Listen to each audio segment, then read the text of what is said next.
Welcome to the Fibromyalgia podcast with me, Health and Wellness Editor, Verity Clark. Fibromyalgia is a chronic pain condition which goes largely undiagnosed and for which there is currently no cure.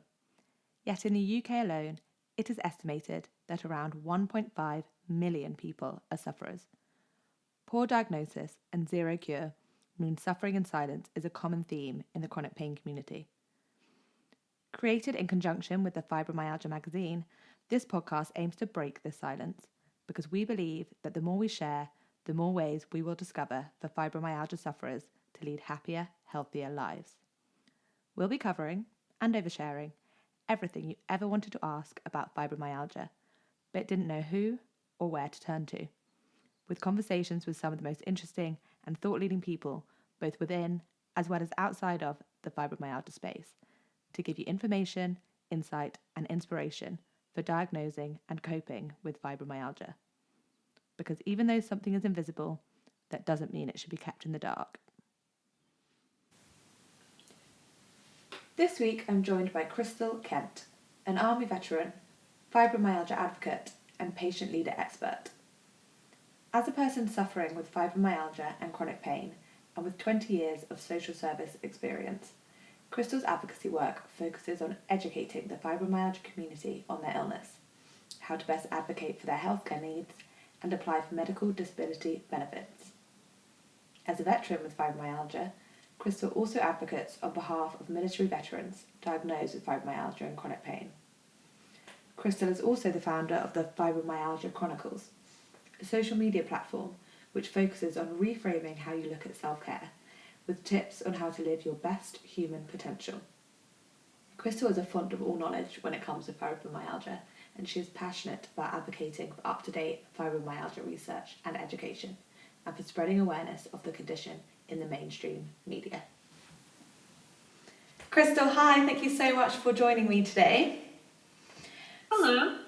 So, you have fibromyalgia, and you are a busy advocate for the fibromyalgia community, using your social media channels to create communities and share information, push for improvements, advancements, and change.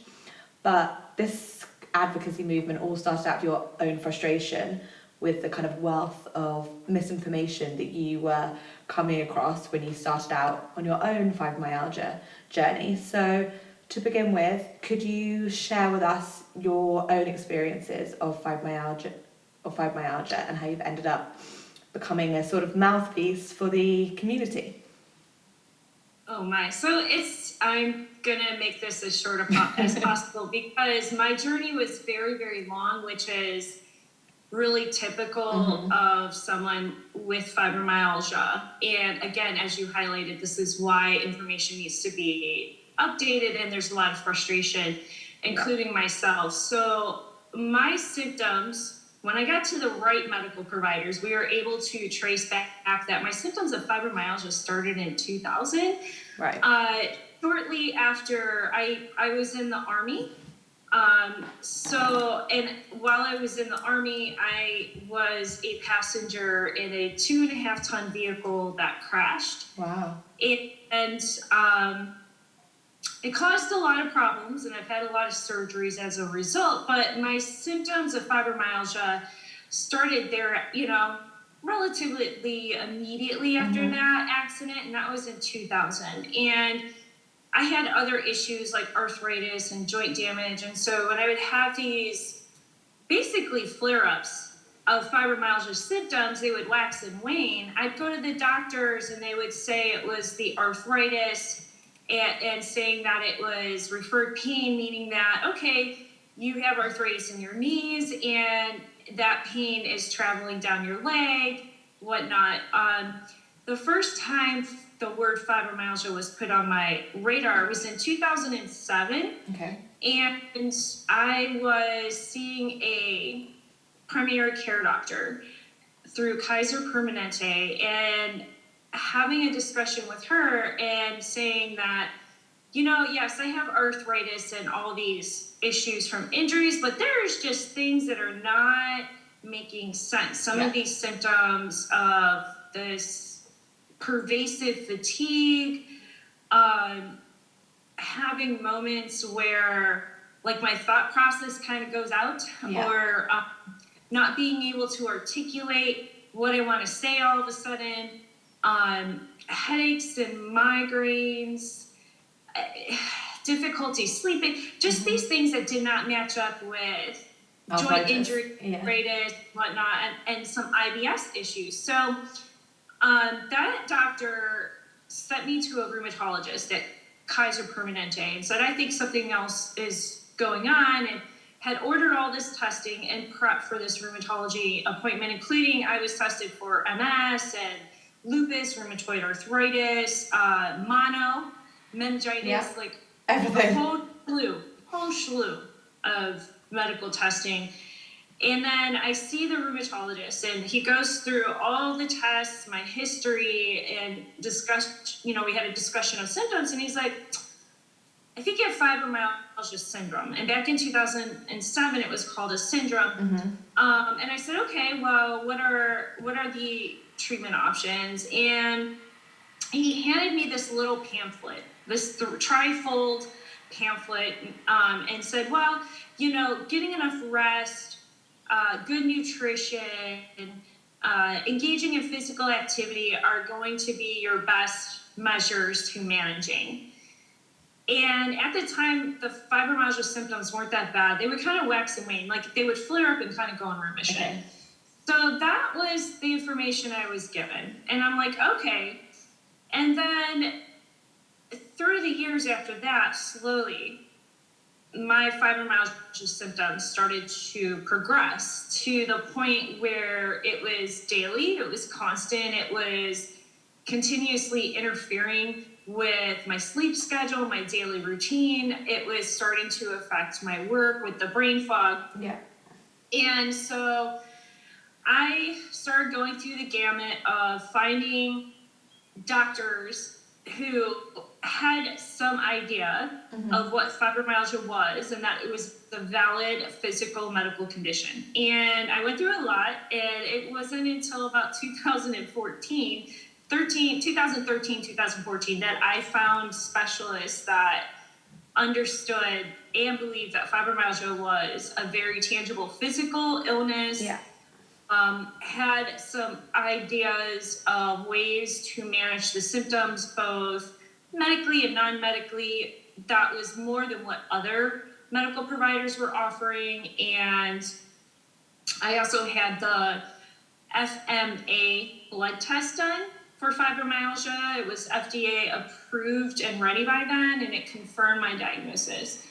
And one of the providers sat down with me and did a timeline of all my symptoms, the neurologist, and was like, well, you've been having symptoms since 2000, since this vehicle accident. Yeah. You were experiencing basically a waxing and waning, or that you would have flare up of your fibromyalgia symptoms on top of your arthritis and everything else.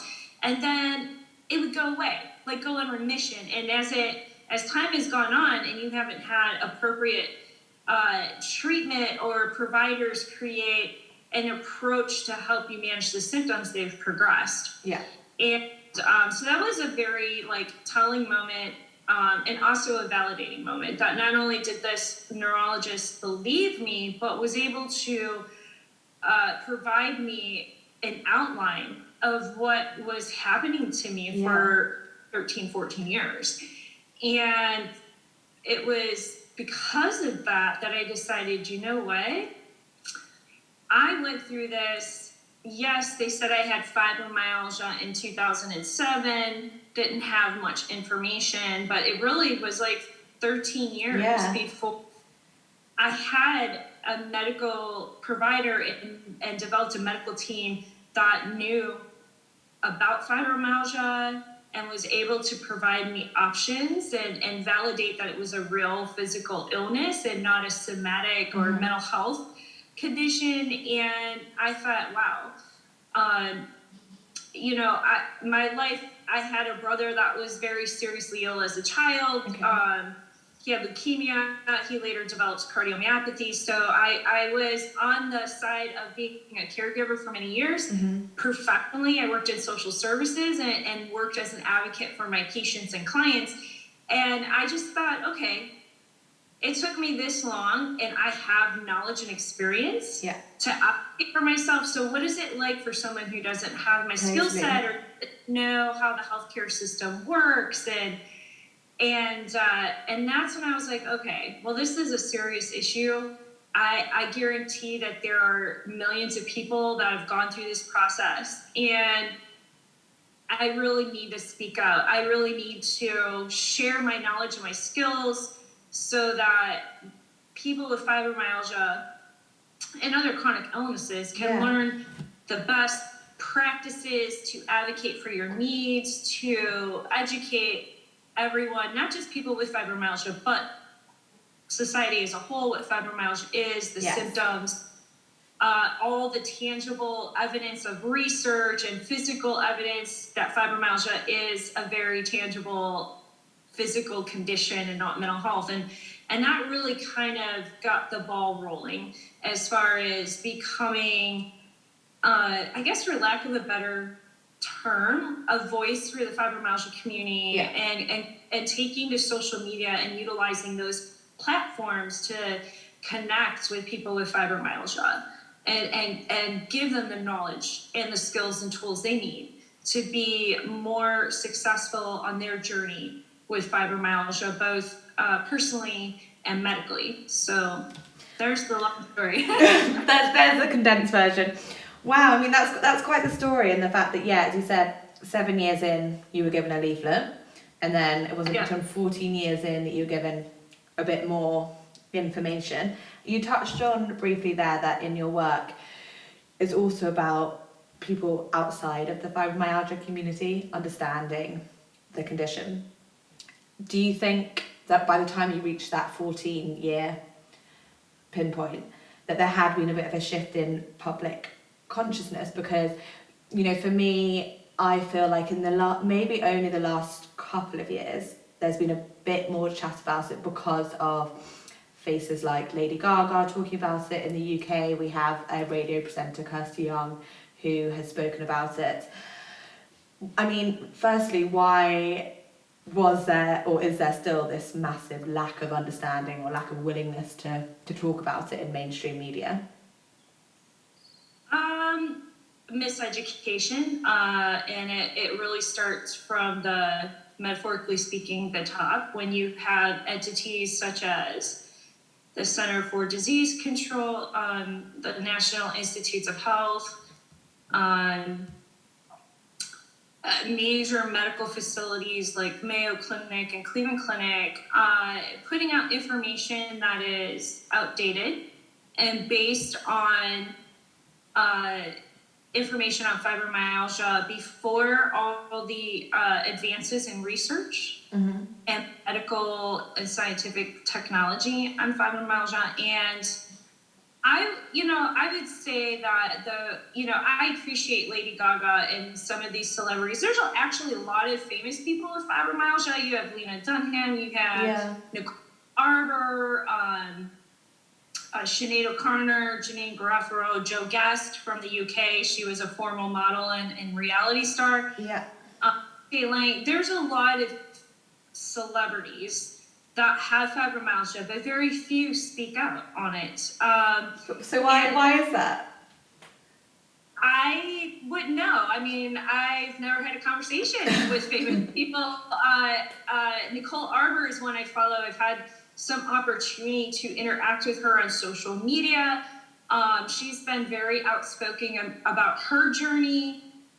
She was in a major car accident and had concussions, several surgeries, was diagnosed with quite a few conditions that cause chronic pain, plus fibromyalgia. And her story, she literally was told she would be disabled for the rest of her life and never work, and she really fought back and said, no, this is not going to be my life. And she went from basically disabled to doing what she does now as a comedian and actress, model. And I've had the opportunity, because she's such an outspoken person and believes and really speaking about current issues, medical stuff.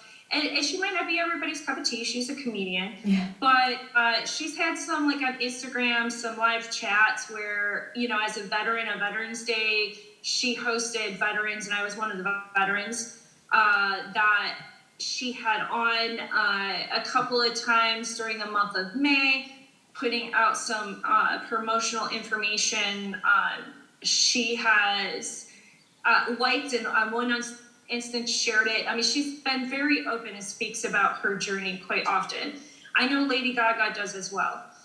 And I appreciate anyone that has a platform and a stage, so as Lady Gaga or some of these other people with fibromyalgia. But in the same token, because the information is out of date on the major platforms, they put out misinformation as well. And don't get me wrong, I love Lady Gaga. I find her to be very talented. I'm thankful that she speaks out on certain topics such as mental health and supporting youth and fibromyalgia, chronic pain.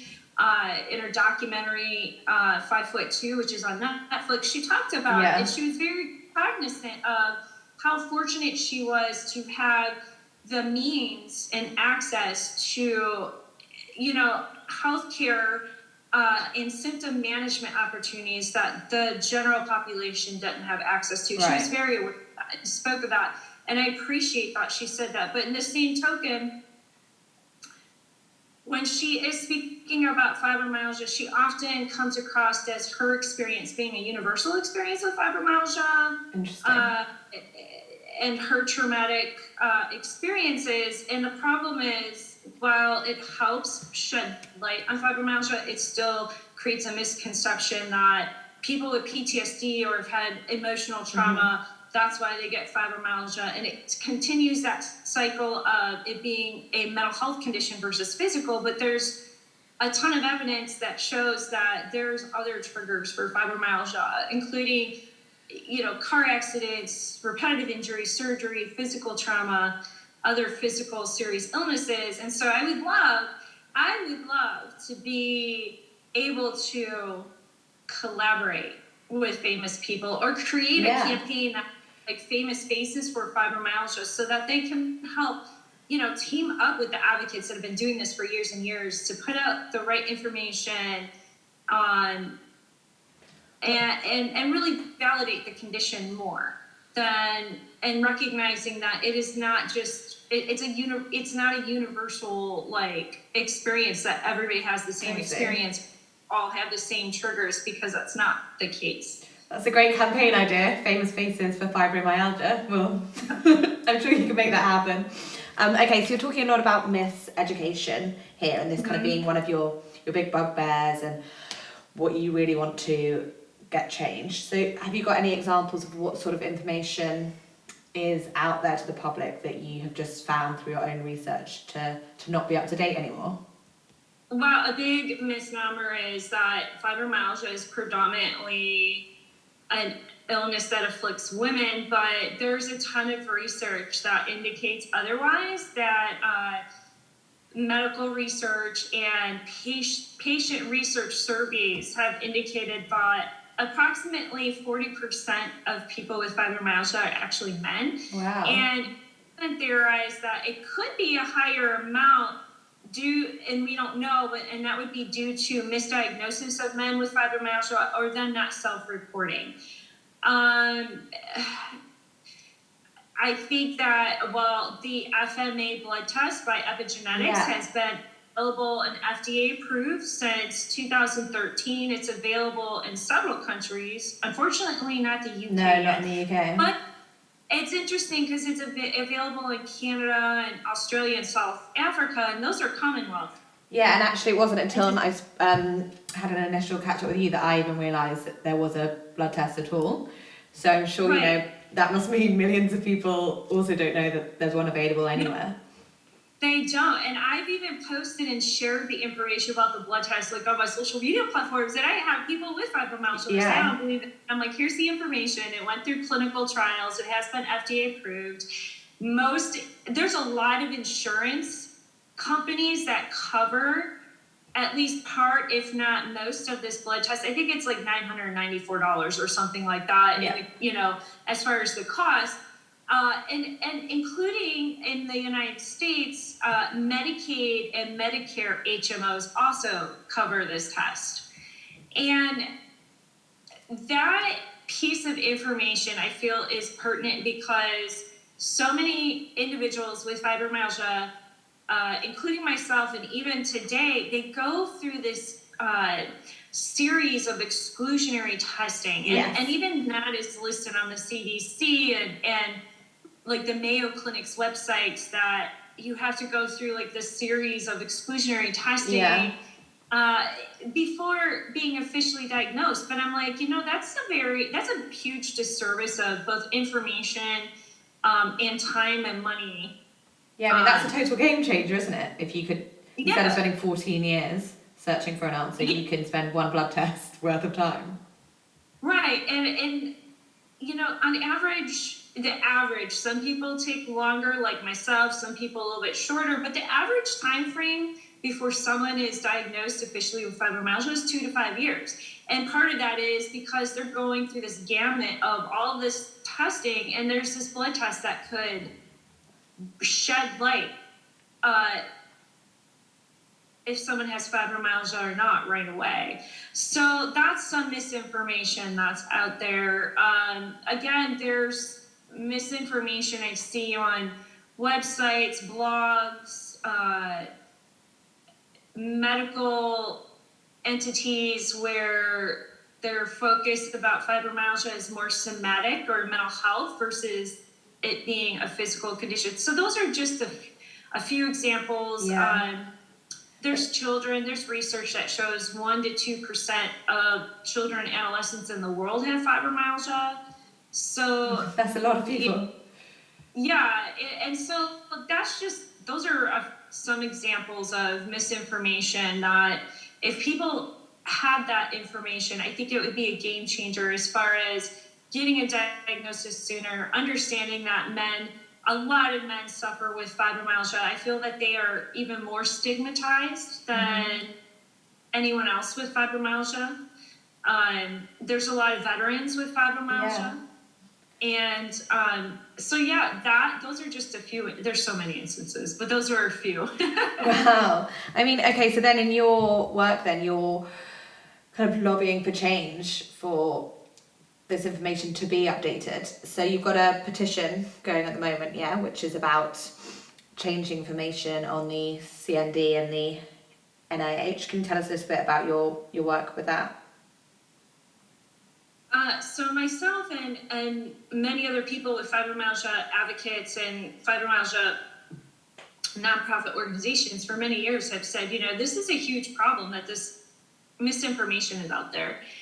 And a lot of us have been promoting awareness, whether at healthcare conferences, on social media, interviews, about like we're doing today, breaking the stigma and stereotypes and share real information, factual information on fibromyalgia. But the continual cycle of misinformation is ongoing because sites like organizations such as the CDC and NIH, their websites have, you know, the information is so sorely outdated. It doesn't include the information on the blood test. It doesn't, the facts or statistics on who's afflicted by fibromyalgia is incorrect. And that creates, it's a disservice to medical providers and patients alike, because in light of COVID, we have seen how those entities and some others like WHO and whatnot, that the whole world goes to them as a referencing point. And so it's dangerous actually to have misinformation. It is. It can lead to some harm. It can promote bias among medical providers about fibromyalgia. It's misinformation for patients. And like I said, there are some things that if they updated the sites, like about the blood test or the WPI SS diagnostic assessment, that would really shorten the time frame of when someone receives a diagnosis. Really updating the information about the symptoms, who's afflicted. that misinformation in the long run is harmful to both medical providers and patients. How can we expect, we get frustrated with medical providers that they don't believe fibromyalgia is real or they're not up to date on information, but how can we hold them accountable when the resources they go to isn't correct? Yeah. I mean, that's the thing, isn't it? It seems within the fibromyalgia community, patients are having to rely on each other rather than on medical providers. They're getting more research and kind of better information or, better health advice from other people with fibromyalgia than they are from their healthcare providers, which seems such a silly way around of doing it. It is, and you know what, that theme is common across many medical conditions. I mean, look at the rare disease and rare medical conditions community. They have conditions that are so rare, and that also, showcases the importance and positive impact social media can have for individuals with any medical condition. But correct, they're going to other people who are on this, have the same medical diagnosis and have similar journeys to get the correct information, get the support, get, sharing, like, this is the treatment that I do or what I'm provided with. Like, one thing I get that people, you don't hear of is intravenous, hold on, I'm gonna mess up the word, but it's intravenous, like, IV therapy treatment for fibromyalgia. It can be used for other chronic pain conditions, and it's a combination of toradol, lidocaine, propranolol, and ketamine. And for myself, though, getting those routinely, does it take all of my symptoms away, my pain symptoms? No, but it brings them down. Okay, so that's like being hooked up to a drip with this cocktail of ingredients. It's an infusion through an IV, and there's a pump, and it slowly releases the medication over about an hour or two. And for myself, I'm sensitive, allergic, or have had major reactions to the typical medications they prescribe for fibromyalgia. So this is an option for me, which brings my pain levels down, which helps break flare-ups when I'm in a flare-up. And this treatment is available in different countries. It's just not widespread. And I shared that information. That information's not on these websites. Yeah. So the petition is basically campaigning or advocating that, these entities that we've seen, especially in light of COVID, the whole world references, medical providers reference, patients reference, family members of patients reference. It's the petitions to campaign that they update the information that's out of date about fibromyalgia. And when people sign the petition, an email is automatically generated and goes to both organizations. However, if they don't respond, which some people have said, they're probably not going to respond. I said, that's fine. It would be great if they respond. It saves me a lot of work. Mm-hmm. But if they don't, then my next step is going to my U.S. Congress and Senate and advocating that they help get this information updated, because both the CDC and NIH, they receive federal fundings from my government. They have received funding from other countries' governments for, different reasons, like research and whatnot. So we have a lot of money that's coming from taxpayer dollars across in the United States and some other countries.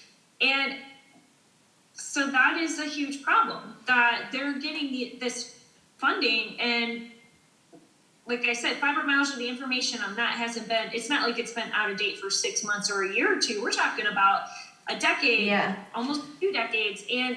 And so that's the whole point is, yes, there's this petition. If we get enough signatures, it might get the CDC and NIH to respond. If they don't, that is my stepping stone to go to my, government leaders and say, this is an issue.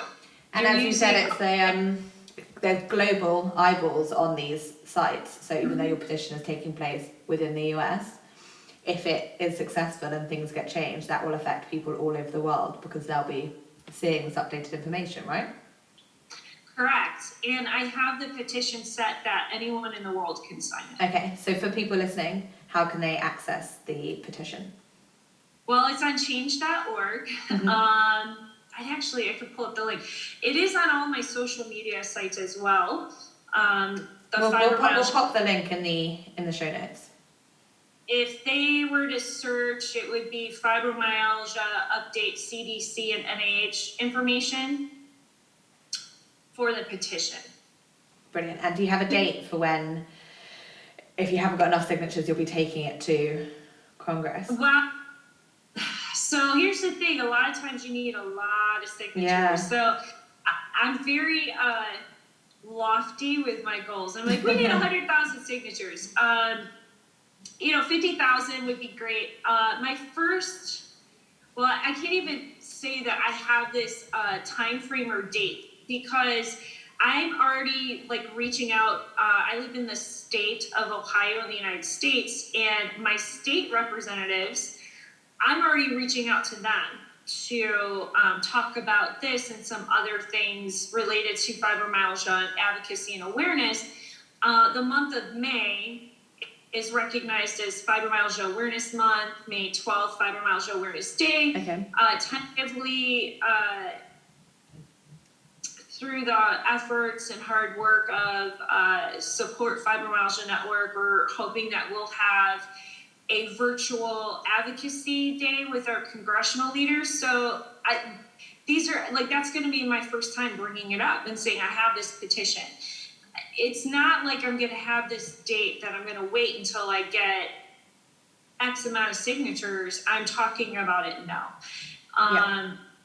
So ultimately, it could take a year to get 100,000 signatures. I mean, it's one of these things. It's an evolving process. It's an ongoing process. And like I said, it was if tomorrow I woke up and there was 100,000 signatures, and the CDC and NIH reach out and say, hey, thank you for putting this on our radar. Yeah. We're going to get to this, and this is our expectation of when it's going to be updated. That would be great. I'll be honest, I don't think they're going to do that. So that's why I have plan B and C and D and E in place. It's not something that's going to happen overnight. It would be great if it did. It would save me a lot of time and energy, but I mean, you already have some great successes under your belt. I mean, even as recently as the past year with COVID, you did this great reactive piece, didn't you, where you lobbied for grocery stores to offer different hours for people with hidden conditions, and that got off the ground, right? So it's all possible. It is, and again, it really is. So social media, the news media, yes, we could see at times how toxic it is, but it's just being smart and utilizing it in a proactive, positive manner. Mm-hmm. I am on social media a lot because I do a lot of advocacy, awareness, and connection.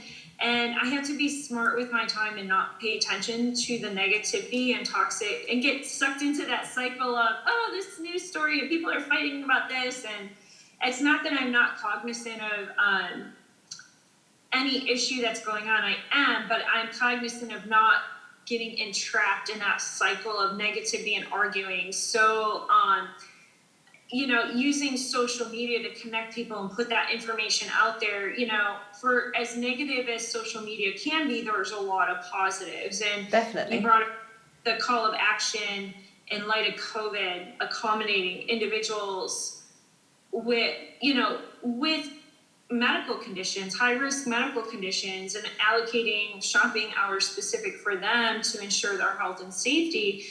I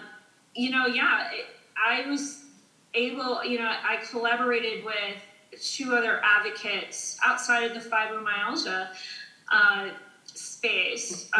Candace Lerman, she advocates on behalf of ITP, which is a rare blood disorder, and Frank Rivera, he advocates on behalf of the sarcoidosis community.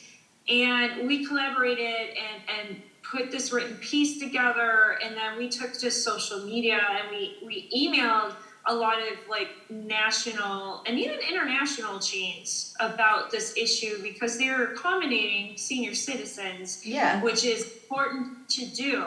but they were leaving out a whole group of customers that needed that support as well. And then within a week, 10 days, we had major grocery retailers reaching out to us on social media.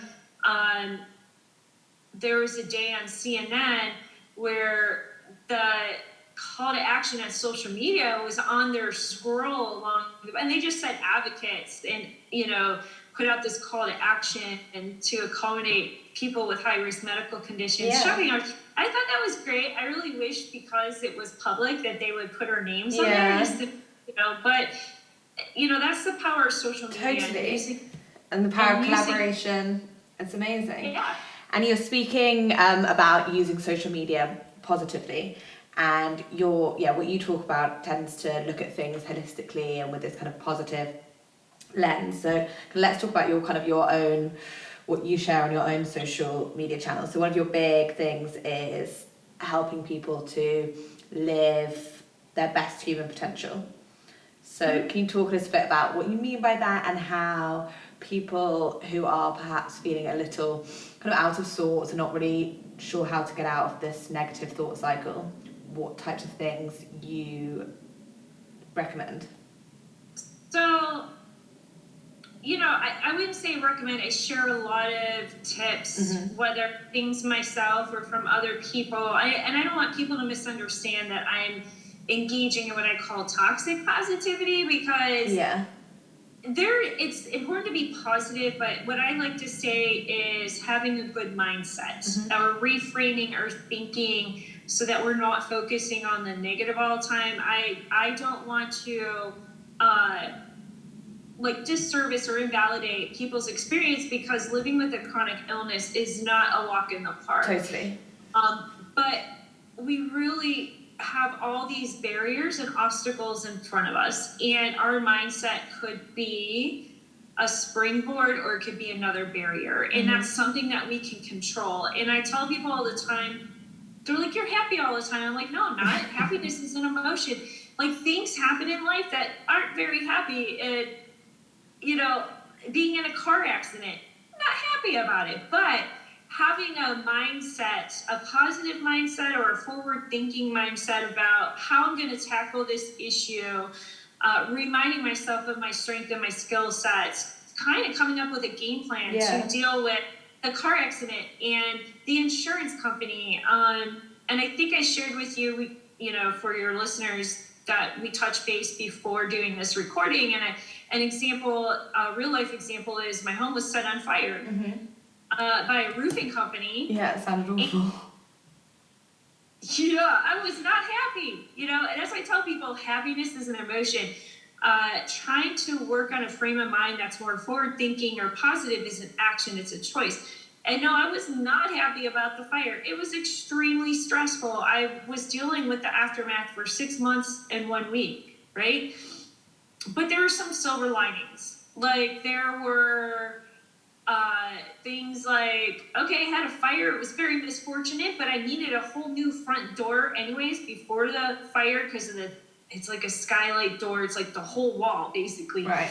And because they had to break in, the whole thing had to be replaced. And that saved $7,000. Not to say that I would recommend a home fire, but it's kind of like focusing on these things where I was worried about, how am I going to allocate funding for this? I lost some of my military paraphernalia that was important to me, because I served in the Army, and it was like my dog tags and a couple of small things. I couldn't find them because I packed them away, and I wanted it to be secured. And because of brain fog, I forgot where I put it, and I couldn't find it for a couple of years. And the firemen, they come in, they throw everything around. Literally, they throw everything around that's in their way. Right. It's like a tornado on top of the fire. And I walked in, and it's like I'm smelling the smoke. I'm seeing the damage from the fire, from the smoke, the water. And on the floor is the box that I securely and safely put my military dog tags and a couple other things that I'd been looking for, thinking was lost, and there it was. And it was a very surreal moment when that. And I was like, you know what? In the grand scheme of things, fire of a home sucks, but seeing that box it just reminded me of how fortunate I am, despite all the circumstances, that things can change like that. Living with fibromyalgia or any other medical condition is not easy. There's a lot of barriers and obstacles. But at the end of the day, I can choose what I'm going to do with my time when I have the energy and feel well enough to do. And am I going to leave a positive or negative imprint on the world around me? And I choose the positive. I mean, I think that's kind of an important lesson for anyone, whether you have a chronic condition or not, you know, to be able to kind of create kind of a protective barrier for yourself to stop yourself from spiraling into negativity, so that you know you can always draw on like your own personal strength to find the positives in whatever situation or obstacle is thrown at you, that whether it's that minute, hour, day or week. Right, and it's really a form of self-care. Like we over the past couple of years, you've had this explosion of discussions and narratives about self-care, and you know, you see social media influencers are like, I'm at the salon getting my nails done. I'm like, yeah, that's self-care, but it's so much more than that. And I speak about self-care quite a bit. Yeah. It is a theme, and creating posts or content or videos or live chats where talking about self-care isn't necessarily getting your nails done. Self-care is also really streamlining toxic people out of your life. That's one of the things I do. And that's such a good one. I've said goodbye to, I'm talking about like 30-year relationships with people because, and it wasn't necessarily that they were a bad person at heart, but their negativity, the chronic complaining, the lack of, in my personal circumstances, really not listening, not being an active listener, and constantly having the same cyclical conversation about, no, I can't go boating all day because, I can for a few hours on a good day.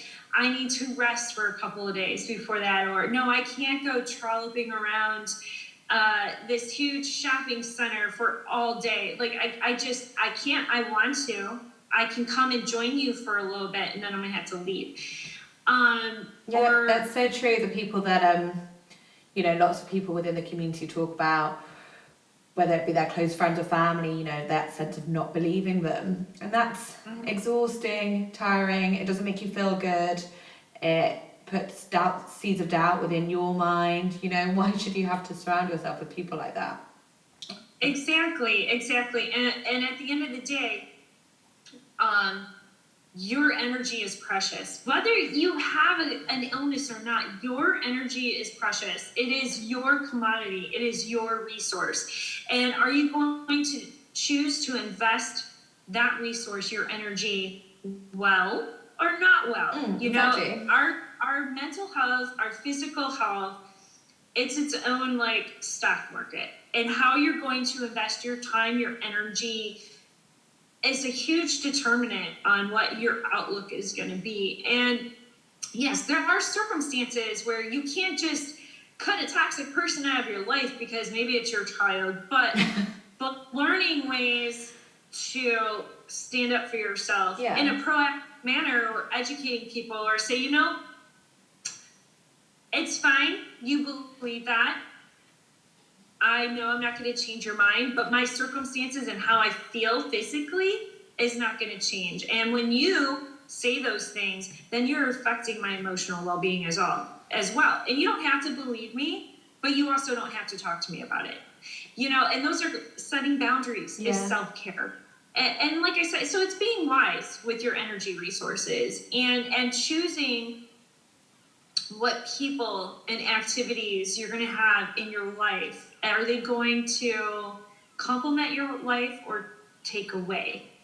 And we have limited resources. We have limited energy when you have a medical condition, regardless of what the medical condition is. So that's a precious resource. That's a precious commodity. And talking about investing well and making choices. So yes, self-care is about, you know, nutrition. It's about engaging in, I don't say exercise, I say physical activity. When you go to the grocery store, before you start shopping, walk the perimeter of the store one time, just to increase your physical activity by 4 extra minutes. Yes, I love that. So, I give those examples of all these things that I think that people don't realize are self-care. Yeah, it's so interesting hearing your take on self-care. It's a really refreshing way of looking at it and rephrasing everyday things into a way which is more tangible to your everyday life. It's really a refreshing way of looking at it.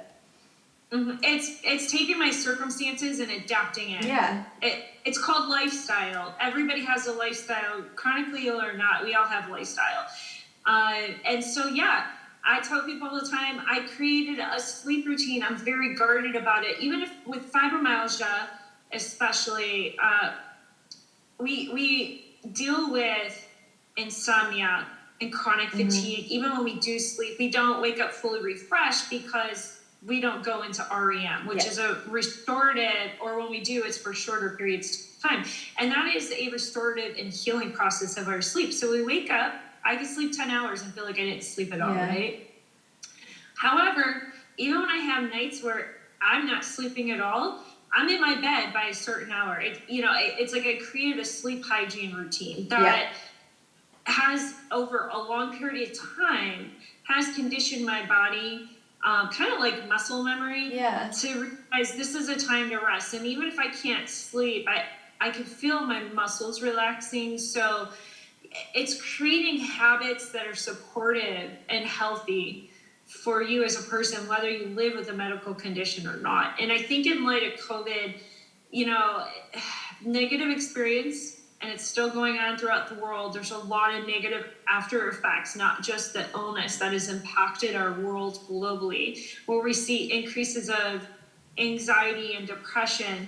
But the silver lining of COVID is, in the mainstream, supportive services, outreach, community around mental health has been spun in the media and social media as proactive and positive, versus seeing this history of how much it's stigmatized. And because of COVID, we're seeing that stigma lift. And so COVID, not fun, but here's a positive aspect that hopefully moving forward, when it comes to mental health and emotional well-being, we're going to see more support versus negative commentary about reaching out to get support when you need it. Yeah, so it's all about retraining your mind and your body to create these habits, reframing how you look at things positively. So for people listening, you're on the Fibromyalgia Pain Chronicles on social media. Yeah, that's your handle. Yes, and Veteran Voices for Fibromyalgia. As well. Mm-hmm. And I mean, you've had lots of successes both in the advocacy world and the personal world, and you actually have a fair bit of recognition for this. You've been nominated for awards such as the We Go Health Awards. What does this kind of recognition within the community mean to you? I mean, it means a lot. I'm always taken aback. I have received lots of recognition, and I don't know why, but quite a few awards. And the reason why I'm taken aback is, in a sense, it's like I'm being given recognition for being a good human being and telling the truth. And I find it a very interesting thing to receive recognition for it. But on the other... I mean, you're looking like you're embarrassed by telling me this. You shouldn't be. You should be very proud. It's one of the things, I'm very philosophical. I think a lot, and I just think it's a really sad state in our world that you're being recognized for being honest and supportive. But in the same token, I understand that for everyone else, they felt that they were silenced, that they didn't have a voice, and that I've been that voice, or through my social media platforms, they found their voice. And really, that's more of an award for me, is to see that change in people who felt so isolated, so alone, so misunderstood, invalidated. And then I come and say, no, your story matters. You're important. I don't care what any of these people say. Like, they need some retraining on people skills. That's it. So yeah, I don't want to say it's embarrassing, but I want to say that if you are going to advocate and your main focus is recognition, you're doing it for the wrong reasons. Totally, of course. And you have really created this kind of fantastic community where people do feel like they're seen and they're heard, and that their stories do matter, which is why you're doing it, right? Yeah, because I mean, everyone's journey is important. Everybody's perspective on life is important, and it does matter, but it also, everybody's perspective in life, whether they live with fibromyalgia, another medical condition or not, we can learn from it, and we can learn to be better people. I'm not perfect. I do live chats. I tell people I'm flawed. I'm so flawed. People are like, you're so sweet and you're so nice, and y'all don't know. I was in the Army. Like, I could drive some. It's my job, but it's I just think what it comes down to is having cultivated that human connection. Yeah. And people feeling like this isn't just a community page where they're putting out content. It's recognizing them as a person, as an individual. And yes, we're a community, but that added, understanding is we're all individuals that make up this community. Yeah. And recognizing and celebrating our differences, really cheering people on when they start making some changes, or validating people when they're going through a rough go of things. So yeah, it's one of those things. That's why I do it. Yeah. You are a brilliant champion for the community, and you are bringing about lots of positive change. What do you think is the most effective way to affect positive change? Role modeling. I follow a lot of different people myself. Through the years in my journey of trying to find a community connection, like following other people that are posting about fibromyalgia, and I'll see like they talk about self-care and taking care of yourself, but they don't really give like any real examples of what they're doing. So I put stuff out there. I just put a video out yesterday because my dogs were being funny yesterday. I don't know what their thing was. Daylight, we changed our clocks forward here in the US, so I think they're off a bit with the time change, and their natural internal biological and clock and everything. So they were being funny, and I took a quick video clip of my one dog and I posted it, showing this is something of me in my personal life. Posting photos or videos of like one of my self-care, one of my favorite things, even as a child, is being out in nature. I don't know. For me, it's relaxing. It's one of my go-tos. That might not work for everyone else. Yeah, and you're very honest about that, saying like, this works for me, but actually it might totally not work for you. Right. And despite the physical limitations with fibromyalgia, chronic pain, or other medical conditions, like I'll take my dogs out and go in nature and a nature walk, and I'll film it and I'll post it.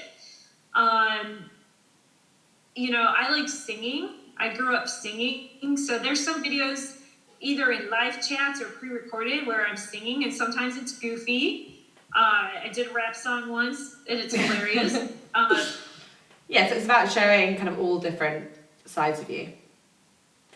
Right, and it's role modeling self-care. It's role modeling, here's my circumstances.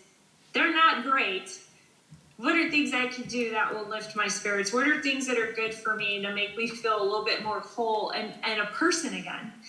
And then I share those. I highly recommend that people give you a follow so they can have some role modeling self-care themselves. Right, and laugh at my silly Some of them are silly. I mean, I could talk to you all day, but sadly we're going to have to wrap up. So finally, you've got a busy year ahead. You've got a big petition, which hopefully lots of people will sign. You'll take to Congress, and we'll see the information being updated. But aside from that, what else have you got planned? Just in the next couple of months. I do an annual social media awareness campaign for fibromyalgia. It's called POP, and Put on Purple for Fibromyalgia, and you take a selfie or wearing something the color purple, or you can hold up something the color purple and take a picture and put it on social media on May 12th, with hashtags Fibro Awareness Day, Cure for Fibro, and it's a collective, basically fun way within the community, and just as it's promoting awareness, but doing it in a way where we're using the awareness colors, and we could see how many people throughout the world have fibromyalgia. And through the month of May, it is recognized as Fibromyalgia Awareness Month, but especially the first 12 days of May leading up to May 12th, I put out a lot of fibro fact sheets for people to share. So there's that. On May 12th is my annual social media campaign. It's going in its 8th year. Wow. The last couple of years it trended, or we were seeing people participating from 7 different countries. So hopefully this year will be fun. I'm currently, my part of it is done, thank goodness, but putting out a video with myself and 18, 19 other people. It's a collaboration, and everyone that is participating in this project, they all have fibromyalgia. And in light of COVID, normally I put out more informational videos, or creative video where other people can share their journey. But in light of COVID and the importance of self-care and people needing a boost, this video is going to be different this year. It is going to come out on May 12th. It's going to be different, and I think it's going to be fun. I mean, we right now have people from, I forget how many countries with fibromyalgia participating. We even have representation in the canine community for the video. So, wow, interesting. Yeah, it's going to showcase people's talents and kind of hopefully lift people up. It's going to be a fun video. So that's coming out, and then participating in virtual legislative day, and just a few things you've got coming up. Yeah, that's just when June hits, I'm taking a month off. Yeah, to breathe. Yeah, so with advocacy and promoting awareness, it's always ongoing. Yeah, of course. Well, thank you for doing it and for being such a great champion for the community. And you're doing great work, and I'd highly recommend that people follow you, because it's a really enlightening space that you've created. So thank you so much for sharing all of your work with me today. Thank you. I greatly appreciate it. And I really appreciate this platform that you've all created, this safe space that people can share their journeys and information. I'm always honored to be able to participate in these things and recognize how important it is to have this space for people to share their stories. So thank you for having me today. The content on this podcast is for informational purposes only, and because each person is so unique, please consult your healthcare professional for any medical questions.